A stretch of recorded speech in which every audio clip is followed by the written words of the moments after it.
ഞാനിവിടെ ഒരു ഒളിച്ചോട്ടത്തിനെ കുറിച്ചോ സിനിമയെ കുറിച്ചോ ഒന്നുമല്ല പറയാൻ ആഗ്രഹിക്കുന്നത്. അഖിൽ NRD വിഷയത്തിൽ എനിക്ക് ഒന്നും തന്നെ പറയാനുമില്ല.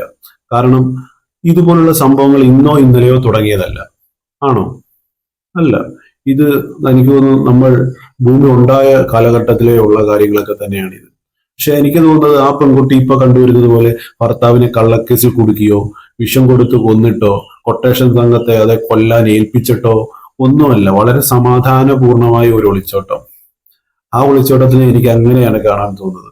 അപ്പോൾ നിങ്ങൾ പറയും, അവൾക്ക് ഇത് എന്തിന്റെ സോക്കേടായിരുന്നു, ലക്ഷറി ലൈഫ് അല്ലായിരുന്നോ, മാസം ലക്ഷങ്ങൾ വരുമാനമുള്ളവനെ ഉപേക്ഷിക്കേണ്ട കാര്യമുണ്ടായിരുന്നോ എന്നൊക്കെ നിങ്ങളുടെ സംശയങ്ങളായിരിക്കും ഇതൊക്കെ. എൻ്റെ ഈ സംശയങ്ങൾ അത് ഇതൊക്കെ തന്നെയായിരുന്നു. അവർ തമ്മിലുള്ള വീഡിയോസ്, റീൽസ് അല്ലെങ്കിൽ ഫോട്ടോസ് ഒക്കെ നിരത്തിയിട്ട് നിങ്ങൾക്ക് ചോദിക്കാവുന്ന അല്ലെങ്കിൽ ചിന്തിക്കാവുന്ന കാര്യങ്ങൾ ആണ് ഇതൊക്കെ. പക്ഷെ എനിക്ക് തോന്നുന്നത് ക്യാമറയ്ക്ക് മുന്നിലുള്ള അവരെക്കാൾ അതിന് പിറകിലുള്ള അവരെ ആർക്കെങ്കിലും അറിയാവോ? ഇല്ല. സ്റ്റാറ്റസിലും റീൽസിലും വീഡിയോസിലും പെർഫെക്റ്റ് കപ്പിൾ ലേബൽ സീല് വെച്ച് കൊടുക്കുമ്പോൾ അതിന് പിറകിലുള്ള അവർ പെർഫെക്റ്റ് ആയിരുന്നോ എന്ന് ആർക്കും അറിയത്തില്ല. ജീവിതത്തിലെ കുരുത്തക്കേടുകളും വേദനകളും സങ്കടങ്ങളും എല്ലാം ഒളിപ്പിച്ച് വെച്ച് സമൂഹത്തിന് മുന്നിൽ പെർഫെക്റ്റ് മുഖമൂടി അണിയുന്നവർ. എനിക്ക് തോന്നുന്നു ഇവർ അങ്ങനെയുള്ള ആൾക്കാരാണ്. ഒന്നിച്ചുള്ള യാത്രകള്, ഒന്നിച്ചുള്ള നേരം പോക്കുകള് എല്ലാം വീഡിയോ ആക്കുന്നവർ നമ്മളെ കാണിക്കാൻ കൊള്ളാവുന്നതേ അവർ കാണിക്കുന്നുള്ളൂ. അതിന് പുറകിൽ അവരുടെ ജീവിതത്തിൽ എന്തൊക്കെ കാര്യങ്ങൾ നമ്മൾ അറിയാത്തതായിട്ടുണ്ടായിരിക്കും. ഇവിടെ നമ്മൾ മനസ്സിലാക്കേണ്ടത് പൂർണ്ണരായ ഒരു മനുഷ്യരും പൂർണ്ണമായ ഒരു ബന്ധവും ഇല്ല എന്ന് തന്നെയാണ്. അതായത് നമ്മൾ കണ്ണുകൊണ്ടും കാതുകൊണ്ടും കാണുന്നതും കേൾക്കുന്നതും ഒന്നും വിശ്വസിക്കാതെ മുന്നോട്ട് പോവുക എന്ന് തന്നെയാണ് എനിക്ക് ഈ അഖിൽ NRD വിഷയത്തിൽ നിങ്ങളോട് പറയാനുള്ളത്. പിന്നെ എനിക്ക് ഇതിൽ തോന്നിയ ഏറ്റവും വലിയ കാര്യം എന്ന് പറയുന്നത് മനുഷ്യരെ സ്വന്തമാക്കാൻ കഴിയില്ല എന്നുള്ളതാണ്. നമുക്കൊരാളെ സ്നേഹിക്കാം, വിശ്വസിക്കാം, ജീവിതം പങ്കിടാം, ഓർമ്മകളൊക്കെ അയവിറക്കി അതൊക്കെ ഓർമ്മകളൊക്കെ സൃഷ്ടിച്ച് ഓർമ്മകളുടെ ലോകത്ത് നമുക്കിങ്ങനെ ജീവിക്കാം. പക്ഷെ അയാളുടെ മനസ്സിന്മേൽ നമുക്ക് ഉടമസ്ഥാവകാശം ഉണ്ടോ? അത് ഇല്ല. ഇല്ല, അങ്ങനെ ഒരു ഉടമസ്ഥാവകാശം കിട്ടിയതായിട്ട് ഷാജഹാനോ അല്ലെങ്കിൽ ആർക്കും ഇത് ഈ ഒരു ഉടമസ്ഥാവകാശം കിട്ടിയതായിട്ട് ഒരു അറിവുമില്ല, അങ്ങനെ കിട്ടുകയുമില്ല. എന്റെ ഭാര്യ, എന്റെ ഭർത്താവ് എന്നത് നിയമപരമായ ബന്ധത്തിന്റെ ഒരു ഭാഷയാണ്, ഒരു നിയമം. അതിനപ്പുറത്തോട്ട് ഒന്നും അതിനകത്ത് കാണാൻ പറ്റില്ല. എന്നോടൊപ്പം ജീവിക്കാൻ അവൾ അല്ലെങ്കിൽ അവൻ തീരുമാനിക്കുന്നു എന്ന ഉടമ്പടിയുടെ ഒരു ചുരുക്കപ്പേരായിട്ടാണ് എനിക്ക് ഇപ്പോഴത്തെ സ്നേഹത്തിനെ കാണാൻ പറ്റുന്നത്.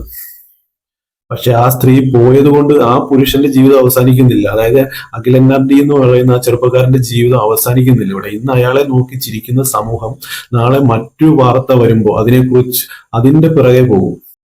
കുറച്ചുനാൾ മുമ്പ് വരെ നമ്മൾ അർജുൻ ആയങ്കിയുടെ ആ കേസ്, അത് നമ്മൾ കൊടുമ്പൂരി കൊണ്ട് അതിന്റെ മൂർധന്യാവസ്ഥയിൽ ഇരിക്കുമ്പോഴാണ് ഇപ്പോൾ ഈ വിഷയം നമ്മുടെ സോഷ്യൽ മീഡിയയിൽ കൂടെ പൊങ്ങി വരുന്നത്. ഇപ്പോൾ നമ്മളെല്ലാവരും എന്തുവാ, ഇപ്പൊ ആ അഖിൽ NRDക്ക് പുറകെയാണ്, ആ പെൺകുട്ടിക്ക് പുറകെയാണ്. ആ വിഷ്വൽസിലും അവരുടെ റീൽസും വീണ്ടും വീണ്ടും റീച്ച് ആയിക്കൊണ്ടിരിക്കുകയാണ്. നമുക്ക് വാർത്തകൾ വേണം. നമുക്ക് ഒരാളുടെ ജീവിതത്തിൽ ഉണ്ടാകുന്ന തകർച്ചകളെ കാണാൻ എപ്പോഴും ഉത്സാഹം ഉണ്ടെന്നുള്ള ഒരു രീതിയിൽ തന്നെയാണ് നമ്മൾ മുന്നോട്ട് പോയത്. ഇന്ന് അയാളെ നോക്കി ചിരിക്കുന്ന സമൂഹം നാളെ മറ്റൊരു വാർത്ത വരുമ്പോൾ അതിന് പുറകെ പോകും. കുറച്ച് ദിവസം മുൻപ് വരെ ഞാൻ ഈ പറഞ്ഞുകൊണ്ട് ആയങ്കിയുടെ ആ കേസ് ഉണ്ടായത് കൊണ്ട് തന്നെ നമുക്ക് അടുത്ത കേസിന് വേണ്ടി നമ്മൾ ഇങ്ങനെ വെയിറ്റ് ചെയ്തുകൊണ്ടിരിക്കുകയാണ്. പക്ഷെ അയാൾക്ക് തന്റെ ജീവിതം വീണ്ടും പഴയതുപോലെ ആകാൻ ഒരുപാട് ഒരുപാട് ദിവസങ്ങൾ അല്ലെങ്കിൽ ഒരുപാട് അഴിച്ചുപണികൾ നടത്തേണ്ടി വരും. അതുകൊണ്ട് അവൾ എന്തിനാണ് പോയത് എന്ന ചോദ്യം ഉയർത്തുന്നതിനേക്കാൾ ഒരാളുടെ സ്വകാര്യ ദുരന്തം നമ്മൾ എന്തിനാണ് പൊതുസമൂഹത്തിന്റെ ഒരു വിനോദമാക്കുന്നത്, അല്ലെങ്കിൽ നമുക്ക് സന്തോഷം കിട്ടാൻ വേണ്ടി അതൊരു വിനോദമാക്കുന്നത് എന്താണെന്നുള്ളൊരു ചോദ്യമാണ് നമ്മൾ ഓരോരുത്തരും നമ്മുടെ മനസാക്ഷിയോട് ചോദിക്കുന്നത്. കാരണം ഇന്ന് നമ്മൾ കണ്ടുചിരിക്കുന്ന മനുഷ്യരുടെ കഥ നമുക്കറിയാവുന്ന കാര്യങ്ങളുടെ പകുതി മാത്രമാണ്. മറ്റേ പകുതി അയാളുടെ നിശബ്ദതയിൽ കിടക്കുമായിരിക്കും. നമുക്കറിയാത്ത ഒരുപാട് കഥകൾ ഇതിന്റെ പുറകിൽ കാണും. അത്തരം സാഹചര്യങ്ങളിൽ അവരെ ഒറ്റയ്ക്ക് വിടുന്നതാണ് അവരോട് കാണിക്കുന്ന ഏറ്റവും വലിയ കാര്യം. അവരവരുടെ ജീവിതം ജീവിക്കട്ടെ. അവരുടെ ലൈഫിൽ ഉണ്ടാകുന്ന അവരുടെ പേഴ്സണൽ പ്രോബ്ലത്തിന് അവരുടേതായിട്ടുള്ള സൊല്യൂഷൻ അവർ കണ്ടെത്തട്ടെ. നമ്മൾ വെറുതെ നമ്മുടെ ഊഹാപോഹങ്ങളും പിന്നെ അവിടുന്ന് ഇവിടുന്ന് കിട്ടിയ വാർത്തകളെല്ലാം കൂടെ ക്രോഡീകരിച്ച് നമ്മൾ എന്തിനാണ് സ്വയം മെനഞ്ഞ് പിന്നെ ഒരു വർഷത്തിന് മുമ്പുള്ള ആ പെൺകുട്ടിയുടെ പ്ലാന് അല്ലെങ്കിൽ അതിൽ NRD ഒരു പിന്നെ ഇപ്പൊ ഒരു രോഗമൊക്കെ ആയിട്ടാണ് മുന്നോട്ട് വന്നേക്കുന്നത്. അവൻ ആ ഒരു രോഗത്തിന് അടിമയാണ്, അവന് പെട്ടെന്ന് ദേഷ്യം വരും, അവന് അന്തർമുഖനാണ്, അവന് എന്തോ ഗേ ആണ് എന്നൊക്കെയുള്ള കുറെ തെറ്റിദ്ധാരണാപരമായിട്ടുള്ള വാർത്തകൾ. അതൊരു ചെറുപ്പക്കാരന് നമ്മൾ വീണ്ടും വീണ്ടും കൊടുക്കുന്ന ഒരു വേദന തന്നെയാണ്. ആരും അങ്ങനെ ഒരു വാർത്തകൾ വിശ്വസിക്കുകയോ അതിന് പുറകെ പോവോ അതിനടിയിൽ കമന്റ് ഇടാനോ ഒന്നും ചെയ്യാതിരിക്കുക. ഇത് തന്നെയാണ് നമ്മൾക്ക് ആ മനുഷ്യനോട് ഇച്ചിരിയെങ്കിലും സഹതാപമോ ആ കാര്യത്തിൽ ഇച്ചിരിയെങ്കിലും വിഷമമോ നമ്മുടെ ഉള്ളിൽ ഉണ്ടെങ്കിൽ ആ ചെറുപ്പക്കാരനോട് ചെയ്യാവുന്ന ഏറ്റവും വലിയ കാര്യം അത് തന്നെയാണ്. ഇവിടെ ഒരു ഒളിച്ചോട്ട വാർത്ത കാണുമ്പോൾ അതിന്റെ CCTV വിഷ്വൽസ് ഒക്കെ ആവേശത്തോടെ നോക്കുമ്പോൾ എനിക്ക് നിങ്ങളോട് ചോദിക്കാൻ കുറച്ച് കാര്യങ്ങളുണ്ട്. നിങ്ങളെ മറച്ചു വെക്കാതെ സംസാരിക്കാൻ ഒരാളുണ്ടോ എന്നതാണ് എൻ്റെ ഒരു ചോദ്യം. ഉള്ളിൽ ഒരുകുന്ന സങ്കടമുള്ളപ്പോഴും അത് ഒളിച്ചു വെച്ച് ചിരിച്ചുകൊണ്ട് സംസാരിക്കേണ്ടി വരാത്ത ഒരാള്, ദേഷ്യം അരിച്ചു കയറി വരുമ്പോഴും അതെല്ലാം അടക്കി പിടിച്ച് സംസാരിക്കേണ്ടി വരാത്തൊരാള്, സ്നേഹം കൊണ്ട് മത്തു പിടിച്ചിരിക്കുമ്പോൾ കാണണം എന്ന് പറയാൻ ഒരാൾ, സങ്കടം കൊണ്ട് നെഞ്ച് തകർന്നിരിക്കുമ്പോൾ കെട്ടിപ്പിടിക്കണമെന്ന് പറയാൻ ഒരാൾ,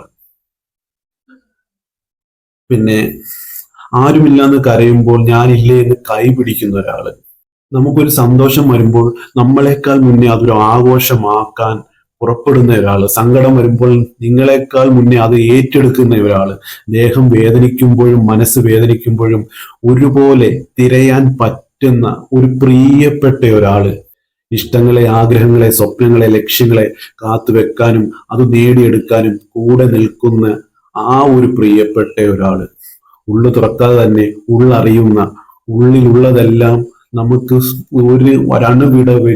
വിടാതെ ഉരുവിടാൻ പറ്റുന്ന ഒരാള്. നീ ചെയ്യുന്നത് ഇപ്പൊ ഒരു തെറ്റാണെങ്കിൽ അത് ലോകത്തിനോടോ ഈ സമൂഹത്തിനോടോ പറയാതെ അത് നിന്നോട് മാത്രം വിളിച്ചു പറയുന്ന ഒരാള്, നീ ചെയ്യുന്ന ശരികളെ ലോകം മുഴുവൻ വിളിച്ചു പറയുന്ന ഒരാള്, സ്നേഹം ഉണ്ടെന്ന് ചുമ്മാതെ പറയാൻ മാത്രമല്ല അത് പ്രവർത്തിച്ചു കാണിക്കുന്ന ഒരാള്. ഓരോ മനുഷ്യരും സ്നേഹം കൊണ്ടും വെറുപ്പ് കൊണ്ടും മുറിവേൽപ്പിക്കുമ്പോഴും നിങ്ങളുടെ എന്ത് പ്രശ്നത്തിനും പരിഹാരമുള്ള ആ ഒരാള്, ഒന്ന് ഒളിക്കാനും മറക്കാനും ഇല്ലാതെ നിങ്ങളായി തുറന്നുകൊണ്ട് വെക്കാൻ പറ്റിയ ഒരാള്, അങ്ങനെ ഒരാള് നിങ്ങൾക്ക് കിട്ടിയിട്ടുണ്ടാവും. എനിക്കറിയാം നിങ്ങൾക്ക് അങ്ങനെ ഒരാൾ നിങ്ങളുടെ ജീവിതത്തിൽ എവിടെന്നെങ്കിലും നിങ്ങൾക്ക് കിട്ടിയിട്ടുണ്ടാവും. ഇനി എന്റെ ചോദ്യം ഇതാണ്, നിങ്ങൾ ആരുടെയെങ്കിലും അങ്ങനെ ഒരാളാണോ? നിങ്ങൾക്ക് അങ്ങനെ ഒരാൾ ഉണ്ടായിക്കോട്ടെ, പക്ഷെ നിങ്ങൾ ഏതെങ്കിലും ഒരു വ്യക്തിയുടെ അങ്ങനെ ഒരാൾ ആണോ എന്ന് വെച്ചാൽ, ഞാൻ ഇപ്പൊ ഇത്രയും പറഞ്ഞ കാര്യങ്ങൾ ഉള്ള ഒരാൾ, വേറൊരു വ്യക്തി നിങ്ങളെ അങ്ങനെ കാണുന്നുണ്ടോ? ഞാൻ അങ്ങനെയുള്ള ഒരു വ്യക്തിയാണ് എന്നാണ് ഉത്തരമെങ്കിൽ, ആ ഉത്തരം ഞാൻ അങ്ങനെ ഒരു വ്യക്തിയാണെന്നാണ് ഉത്തരമെങ്കിൽ, CCTV ദൃശ്യങ്ങൾ ഇനി നിങ്ങൾ കാണുകയോ വേണ്ട. ക്യാമറയ്ക്ക് പിറകിൽ അവരുടെ ജീവിതം എങ്ങനെയായിരുന്നു എന്ന് തിരക്ക് നിങ്ങൾ ഭ്രാന്ത് പിടിച്ച് ഒരിടത്തും അലയേണ്ട ഒരു കാര്യവുമില്ല. കാരണം നിങ്ങളാണ് ഈ ലോകത്തിലെ ഏറ്റവും ഭാഗ്യം ചെന്ന ആൾ. നിങ്ങളുടെ ആ ഒരാളോടൊപ്പം സുഖമായിരിക്കേണ്ടവർ നിങ്ങളാണ്. ആ ഭാഗ്യമുള്ള ആ വ്യക്തി എന്റെ അഭിപ്രായത്തിൽ നിങ്ങളാണ്. അങ്ങനെ ഒരാളാണ് നിങ്ങളെങ്കിൽ എന്റെ കമന്റ് ബോക്സിൽ വന്ന് ഒന്ന് രേഖപ്പെടുത്തിയേക്കണേ. മടിക്കണ്ട, അതിനൊട്ടും മടിക്കണ്ട. പ്രിയപ്പെട്ടവര് അല്ലെങ്കിൽ പ്രിയപ്പെട്ടവർക്ക് കൊടുക്കുന്ന സമ്മാനമായിട്ട് കരുതി ഒരു കുറച്ചിലും വിചാരിക്കണ്ട. ധൈര്യമായിട്ട് വന്ന് എഴുതിക്കോ, ടൈപ്പ് ചെയ്തോ, ഞാൻ അങ്ങനെ ഒരു വ്യക്തിയാണ്, ധൈര്യമായിട്ട് എഴുതിക്കോ.